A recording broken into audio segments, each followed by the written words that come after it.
और इस बीच रुक कर रहे हैं इस वक्त की बड़ी खबर का। द्रौपदी मुर्मू देश की अगली राष्ट्रपति होंगी और द्रौपदी मुर्मू ने यशवंत सिन्हा को शिकस्त दे दी है। 25 जुलाई को अब शपथ दिलाई जाएगी और इसी को लेकर के बड़ी जानकारी है, जहां पर द्रौपदी मुर्मू अब देश की अगली राष्ट्रपति होंगी। और इस बीच ये बड़ी जानकारी सामने, जहां 25 जुलाई को अब द्रौपदी मुर्मू जो कि नई राष्ट्रपति के तौर पर चयनित हुई हैं, अब वो 25 जुलाई को शपथ लेंगी। 25 जुलाई को उनको शपथ दिलाई जाएगी। उनके सामने अब जो विपक्षी खेमे के कैंडिडेट थे, प्रत्याशी थे यशवंत सिन्हा, जिनको उन्होंने शिकस्त दी है।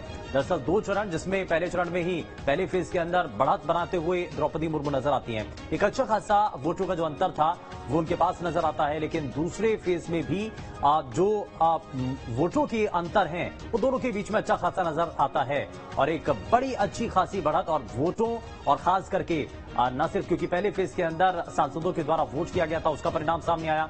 उसके बाद दूसरे फेज में देश के अलग अलग राज्यों में विधायकों के द्वारा जो वोट डाले गए, उसका परिणाम सामने आया था। तो यानी कि दोनों में ही द्रौपदी मुर्मू को एक अच्छी खासी बढ़त मिलती हुई नजर आती है। और इससे पहले तक लगातार हम जानकारी भी आप तक पहुंचा रहे थे, जिसमें जीत के बेहद करीब नजर आ रही थी। लेकिन इस बीच बड़ी जानकारी, जहां पर द्रौपदी मुर्मू अब देश की जो है 15वीं राष्ट्रपति के तौर पर ये जो बड़ा पद है उस पर आसीन होंगी और द्रौपदी मुर्मू राष्ट्रपति पद के लिए चयनित हुई हैं। तो 25 जुलाई को उनको शपथ दिलाई जाएगी। वहीं देश को अब 15वीं राष्ट्रपति अब मिल चुकी हैं द्रौपदी मुर्मू के रूप में, देश की अगली राष्ट्रपति जिसको चयनित कर लिया गया है। वहीं साथ ही साथ क्योंकि जनजातीय वर्ग से आती हैं और पहली बार ऐसा होगा जब किसी जनजातीय वर्ग से महिला राष्ट्रपति पद पर आसीन होंगी। तो देश को 15वीं राष्ट्रपति मिली है और जैसे कि आज से मतों की जो गणना थी वो शुरू हुई, तो उनके गांव से लेकर के देश के अलग अलग राज्यों तक खुशी की लहर थी, जोश और उत्साह नजर आ रहा था। और ये आप तस्वीरें देख रहे हैं जश्न की, ये वो तस्वीरें हैं जो कि ये दिखाती हैं, बताती हैं कि आज न सिर्फ भारतीय जनता पार्टी खेमे में खुशी है, बल्कि आज हर एक वर्ग जो कि चाहता था कि पिछड़ा से पिछड़ा समुदाय, जनजातीय वर्ग वो भी आगे बढ़ सके, वो इस तस्वीर को देख करके बेहद उत्साहित नजर आ रहा है।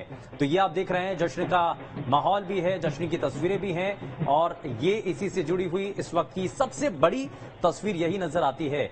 हालांकि इस पूरे मुकाबले के दौरान देखा जाए, यशवंत सिन्हा ने पुरजोर कोशिश की, अलग अलग राज्यों में अलग अलग पॉलिटिकल पार्टियों के नेताओं से समर्थन की अपील भी की, लेकिन इसमें जो समीकरण बन रहे थे उसमें द्रौपदी मुर्मू शुरुआत से ही आगे निकलती हुई नजर आ रही थी। दरअसल भारतीय जनता पार्टी और एनडीए के द्वारा जो कैंडिडेट यानी कि द्रौपदी मुर्मू को उतारा गया इस मैदान के अंदर, तो वो शुरुआत में ही रणनीतिक तौर पर एक बहुत बड़ी जीत के तौर पर देखा जा रहा था। ये माना जा रहा था क्योंकि जब कैंडिडेट का चेहरा ही घोषित हुआ था, उस वक्त से ही जब अलग अलग पॉलिटिकल पार्टियों की तरफ से अपना सपोर्ट, अपना समर्थन देने के लिए कह दिया गया था, तो वहीं से ही नजर आ रहा था कि ये बाजी कहीं ना कहीं एनडीए के जो कैंडिडेट हैं वो जीतती हुई नजर आएंगी। लेकिन अब जीत का जो जश्न है उसकी तस्वीरें लगातार आप देख रहे हैं अपनी टीवी स्क्रीन पर।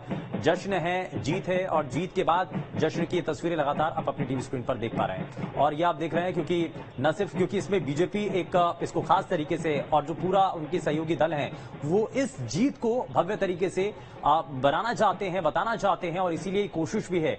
अब ये आप देख रहे हैं क्योंकि इससे पहले जो तस्वीरें भी हमने आपको दिखाई थी उसमें जो जनजातीय वर्ग की जो खास किस्म का एक नृत्य होता है उसको भी हमने आपके साथ साझा किया था, वो तस्वीरें भी हमने आपको दिखाई थी। लेकिन अब ये आप तस्वीरें देख रहे हैं, ये जश्न की तस्वीरें हैं और राजस्थान का ये फोक डांस है जिसको यहाँ जो कलाकार हैं वो करते हुए नजर आ रहे हैं। लेकिन इसमें एक संदेश भी है, खास संदेश छिपा हुआ। हालांकि कई तरीके की आलोचनाएं हुई, कई तरीके के आरोप विपक्षी खेमे के द्वारा लगे, लेकिन इस सब के बीच में द्रौपदी मुर्मू जो कि अब 15वीं राष्ट्रपति पद पर आसीन होती हुई नजर आएंगी। और जैसे कि हमने तारीखों के जरिए भी बताया कि अब जो है शपथ ग्रहण होगा, शपथ लेंगी वो राष्ट्रपति पद की और उसके बाद वो आगे इसी तरीके से काम करेंगी। तो ये जश्न भव्य तरीके से इस जीत को जीने के लिए भारतीय जनता पार्टी और